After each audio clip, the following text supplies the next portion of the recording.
different things to men and women. We broke it in alphabetical order. I coached the women, she coached the men. So we told the men, we told the women rather, A for men is acceptance. It's in alphabetical order. A for men is acceptance. One of the things men need or they regard as love is acceptance. That means accepting them for who they are, where they are. I'm not talking about an unambitious man or accepting toxic behavior like abuse. No. But I mean on his journey of life. Because men fight for everything they have. One of the areas they want to be accepted is in their home. Everything. Men earn everything they have. If a young man takes his fiancée to his parents and say, this person I want to marry, you'll be hearing like she's beautiful. If that woman takes the man to his family, say, what does he do? What's his work? Men earn respect. At work, he must perform. Everywhere he must perform. So he gets home. He wants to be accepted for who he is and where he is in his journey. Sometimes a lot of quarrels in homes is not about the man, it's about the woman's expectation. She's fighting with unmet expectations. She had an idea of how her marriage would be. She fell in love with an image. She has this online pastor she follows that either prays or preaches or sings very well. When the man sings, he rolls in worship on the floor. Then she married this man that during worship he stands like soldier. He fell in love with this man that prays for hours. Her own husband cannot even say the Lord's Prayer complete. She fell in love with her boss that has 3 businesses, very financially stable. He married this guy that is still looking for a job. So she's battling this image and this reality. This reality. This image. She attends a good church like this, Pastor John, successful in career, in business, in marriage. See, this is the idea of a man she wants. I want to marry someone like Pastor John. And Brother Jonathan.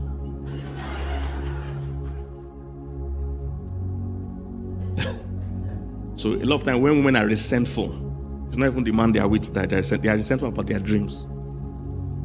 This is my dream that I was waiting for. You now came. That's why she's upset. Every woman has a fantasy of a man that will take care of her, that she won't need to work. Most guys don't know. That's a woman's dream. That's why whenever they do a movie that's sugar daddy movie, women are very happy. Udogu Parara. Any movie like that we sell. Most guys don't know. It's a woman's dream that she will marry to this rich guy, that she won't need to work again till she dies. Most men don't know that women don't like work. They don't like work at all. A woman's dream is to just work at her pace when she likes. Not working to live or working to... That's not her dream. She has a dream of a sugar daddy. So that image, and so because of that resentment, she's not giving this man acceptance. She's stressing this guy that why can't you? And the man also senses when he's not being appreciated. And love acceptance. People ask me all the time, why is most men attached to their mothers and mothers are fighting their wives? Very simple. The mother gives him acceptance. Every mother loves their son, no matter how useless he is. No matter how useless he is, one person that he knows will support him in this life is his mom.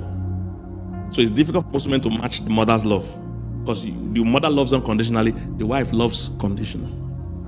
You're not getting sex in this house for the next 3 weeks. It's all conditional. If you're not performing, I punish you. But the mother give him anything. Even if he steals, she will say he's a good boy. He's bad friends. Some of your mother told you that. Meanwhile, you are the bad friend that is spoiling people. But your mother thinks it's other people spoiling you. You are the criminal. Spoiling other people's children. But your mom says bad friends. Stop following bad friends. He is the bad friend. He is the one that we should all stop following. There's one guy in Canada. They were doing a documentary of all these boys that break into people's car in Canada. They set him up. They set it up. They put cameras, put a bag in the car. So this boy really came, broke the car, stole the bag. They followed the boy. He entered train. They followed him for hours. When he got very far, they now came to meet him that we've been following you. You broke that. He was dying. They showed him video. We've been following you. It's a documentary. So he was shocked. He thought they were going to arrest him and everything. So when they were asking him, so what should you do? He said he wants to call his mother. A grown man, but he knows that his mother will support him. He can't say, let him call my father. But I said, what did he do again? He stole somebody's bag. Have you locked him up? Lock him up first. He's a useless boy. Lock him up, boys. Call my mother. Because the mother will come there and rescue him. Acceptance. So, men love acceptance. If you're going to love a man, you must give acceptance. If he eats and makes loud noises, don't say, what kind of bushman are you? No. Tell him, baby, I love how you enjoy your food. Enjoy your food. That's why I like cooking for you. Acceptance. And that is tough for women because women are fixers. Women don't like to leave anything the way they meet it. They must beautify it. They must add to it. They are instinctive fixers. So when they meet a man, their first reaction to fix him and change him. Most men are going about saying, she loves me the way I am. No, she doesn't. She has a long list of things she wants to change about you. From the day she agrees to marry you, she has a long list. This is your hairstyle, we'll change it. Your teeth is not the same line, we'll file it. This is your dressing, we'll change it. She has a list. And women, there's nothing bad because you're a natural fixer. Nothing bad in enhancing his life, but don't force him to change. The best way to get a man to change is to first accept him for who he is. If he eats and makes loud noise, say, oh, I like how you enjoy your food. But you know that if we go out dinner with Pastor John, we can't eat like this there. But I enjoy it. When you talk to a man like that, he has heard you. But most women come with confrontation. They want to change because women are impatient. When women pray, even when God is laying, they go and answer the prayer themselves. They can't wait for God. God, I prayed since last night. You have not answered this morning. You are not fast enough. She will go answer it herself. She's very impatient. So she wants to change the man. She goes confrontation. And I tell women all the time, men hate confrontation. That's why I wrote the book manual. Don't confront a man when you want him to change. Men see confrontation as an act of war. Women like face-to-face communication, but it doesn't work like that for men. Men see confrontation as an act of war. In the Old Testament, when two kings say, let's meet face-to-face, what they mean is let's go to war. That's how men see it. So don't confront your husband. Always stand by his side. Men prefer side-by-side communication. They did an experiment one time. They threw chairs in a room, scattered the chairs, put two men in the room. All the men arranged the chair to face each other. They scattered it again, threw men. All the men arranged the chair side by side. That's why most bars have their chairs or stool side by side, facing one direction. Men talk better that way. All like this say, I lost my job yesterday. They are all facing straight. They can talk. I killed 3 people yesterday. So take a shot. As long as they are side by side, they can talk. But women say, if we're not looking at each other, we're not talking. So we want to confront. Men see confrontation as an act of war, so they become defensive. So they're not hearing you. You won't gain anything by that war. So acceptance. You want to change him? Yes. First come back his side. When he knows he's accepted, you can change him. We said A for women is attention. Women like attention. You can't be a man and be married and not know how to give a woman attention. Because you are project driven. From when she said yes, you've stopped calling her. A woman still wants to be pursued. Even after years of marriage. She wants to know you still come and check on her in the salon. You're just passing by and heard he was making her hair and you branch, you just come and check her. She'll feel like the biggest woman in that salon. Her husband just came to check on her because he was missing her. She will turn the wrong man. That's how he's always doing. He's every time. If you're a man and you are depriving your wife of sharing testimony of how great a husband you are depriving her of a lot. You are depriving her. She wants to share how great you are with her friends. Call her for no reason. When she's with her friends or in the office, they just call her. Say, who called you now? He's my husband. Say, what did he want? Nothing. He's just checking on me. This man. Women like attention. They do everything they do for attention. They dress more colorful, longer hair, tighter outfit for attention. So she's married and you are the only authorized dealer of attention, and you are not giving it. You're always busy. Give her attention. Notice her. She change her hair, change her lashes, change her nails. Notice her. She can't come back from 3 hours in the salon and the first thing you say is, where's my food? No, notice that, wow, this your hair is so fine. When you energize a woman emotionally, she becomes a superwoman. She can lift up a house. If you feel her emotional tank, give her attention. Notice everything. A woman doesn't need all of your attention. She just needs your full attention. No, she doesn't need all of it. She doesn't need 24 hours. But these 10 minutes or 15 minutes we are talking, put down your phone, leave the TV, and focus on her. Make her feel she's the only person that matters. It can be 15 minutes. Once you have filled the emotional tank like that, you are free. Go and play football. But most men, they can talk to their wife throughout the day, but never give her full attention. You were talking to her, but you're on your phone. You're talking to her, you're watching TV. You're talking to her. So when she sees that her tank is not being filled, she will just start quarreling. Most men don't know that sometimes the quarrel is not about the topic.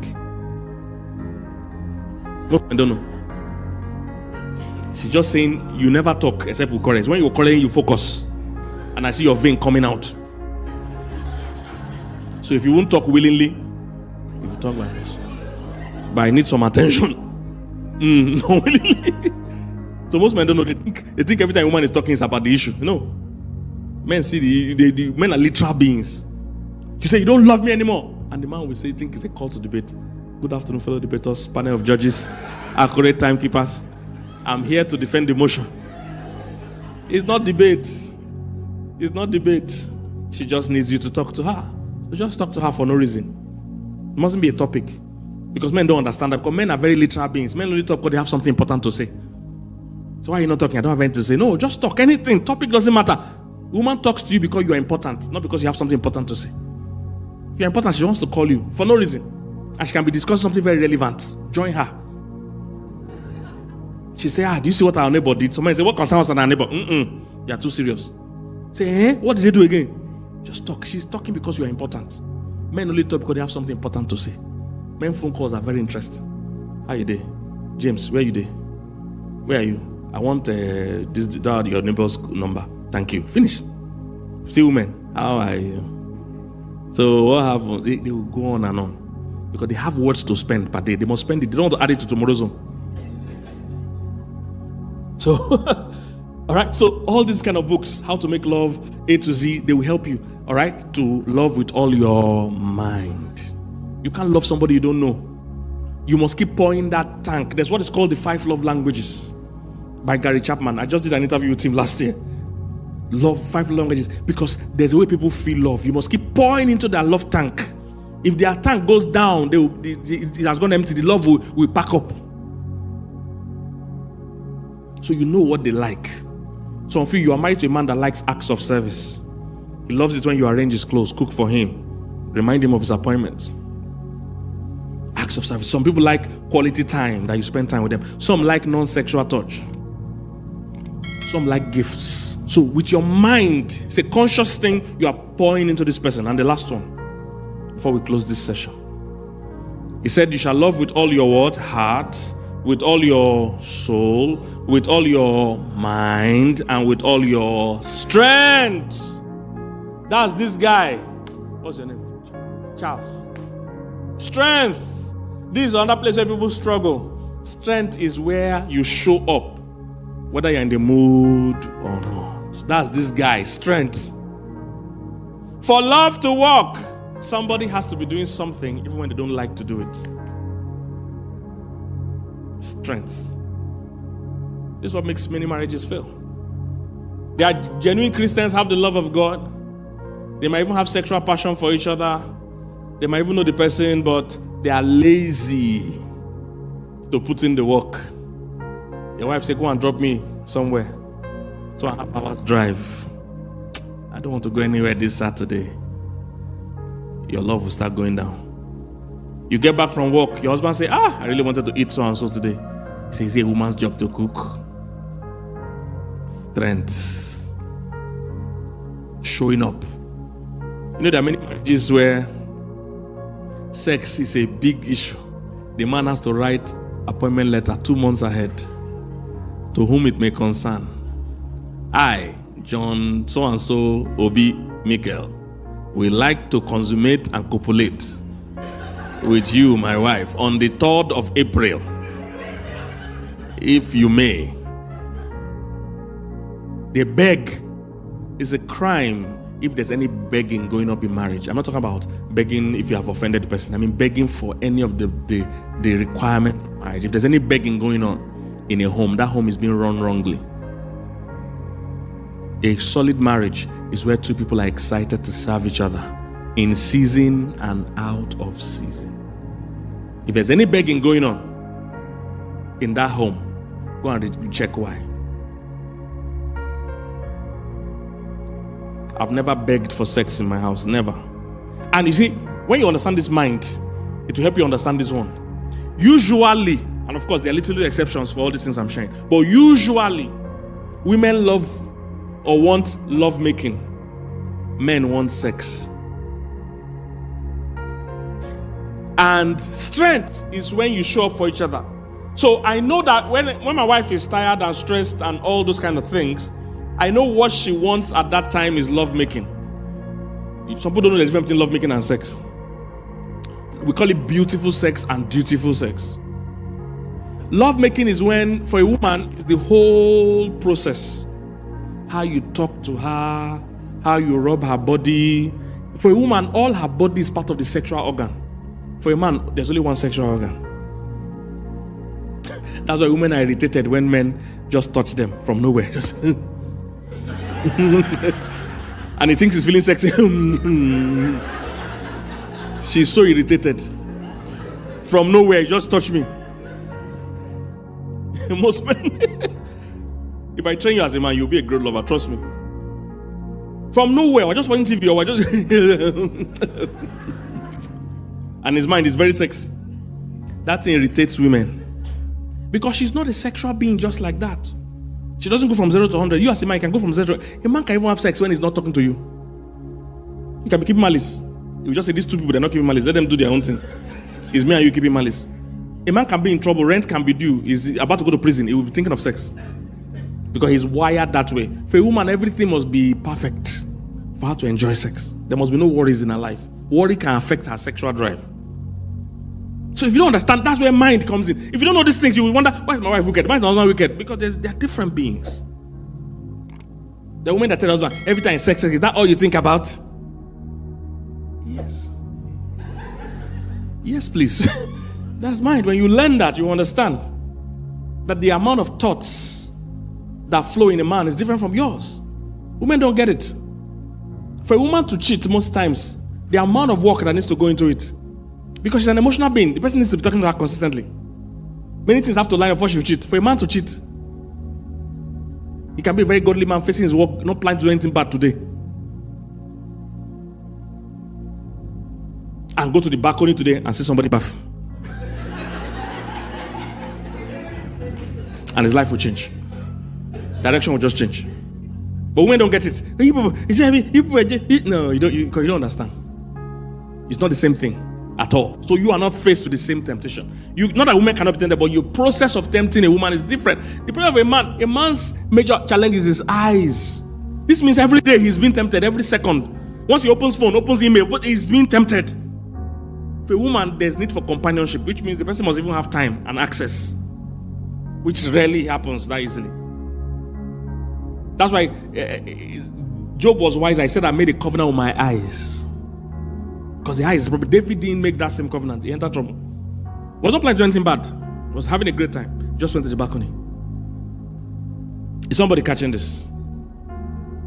So, for a woman, sex is about love making. Oh, her whole body, a woman's body is 10 times more sensitive to touch. So her whole body is a sexual organ. So you don't have to touch any of the main sexual parts. Rubbing her shoulder, rubbing her hair is part of how you get her in the mood. You start like you're not going anywhere. Don't start like you're going straight. No. You will score 0. All parts of our body are, for a man, only one part is important. If you want to get a man to do something, you're married, don't touch his back or his head. The man is working on the computer, you want to do something, you're touching his hair. Is there any problem? You can see I'm walking. You are distracting me now. I'm walking. I have email. Just if a man go straight, touch the part you want to touch, he'll be happy. But for women, it's different. So that's where mind comes. So my wife, for instance, I know women love making. So they like the kissing, the petting, the smooshing, the talking. But when the man wants sex and he doesn't have power for all those things, he just wants end. We both constantly show up for each other. So there are times she wants love making. I might not be strong or have energy, but I realize she needs me to serve her that day. And you know what? In the 20 years we've been married as well, there are times she knows I need to have sex today, not love making. So no talking before or after. No smooshing, no kissing, just sex. I'm telling you, it sounds funny, but that's how we do in my house. There are days that is beautiful sex. There are days that is dutiful sex. Beautiful sex that we have the time. Dutiful sex is, don't talk to me, I don't know you. I don't want to know you. Strength. I'm talking about this guy. If you don't show up for it, if you always want to be in the mood, oh, I'm not in the mood, then you will never serve your partner. Are you catching what I'm saying, somebody? So Jesus said, these four are necessary for love. Have you been blessed in this first session? Let's clap for this people. Thank you, guys. You can go back to your seat. All right. Hi there, this is Daisy. Did you enjoy this video and you want to continue enjoying content like this? Don't forget to like and subscribe to this channel. That's what I've